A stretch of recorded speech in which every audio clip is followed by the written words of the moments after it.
Кеш жарық достар. Жаман айтып жатсыңдар ғой жамбон.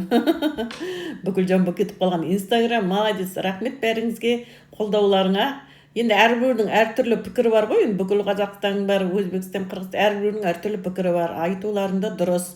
Бірақ енді 15 шай салғанша тарат деп, бір шай не доқтарын жетпей ма, құдайға терлеп ішсін деп әдемі қымбат шайларды салуға доқтарын жетпей ме не? 15 адамға таратасыңдар соны. Қазір былай ғой, оның ішет күшті деп жатсыңдар, күшті емес ол ешқандай.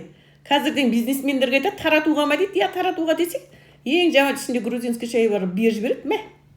Соны таратасың 15 адамға. Сонда ойламайсыңдар былай.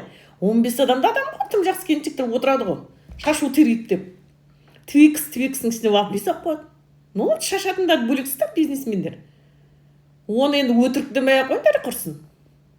Болып отырған жағдай шындық қой бәрі. Дұрысын шашпайсыңдар. Как будто мен ойламын, как будто құдағайлар, жиналатын көршілері қандай адамдарды ойлайтындарын білмеймін. 7 корзинка апарғанша 2 корзинка пайдаға сатын зат апар. Әдемісін апар. Ну, бәрі қырғын-шығын шығарасың, 7 корзинка 100 ең төменнен андай бір шырт алғанда 50 мың 60 мыңға шығарасың. Лучше 50 мыңға 2 корзинка сықайтып апар. Экономдамай. Айтайын деген сол, достар. Маған тіркеліп, лайк басыңыздар.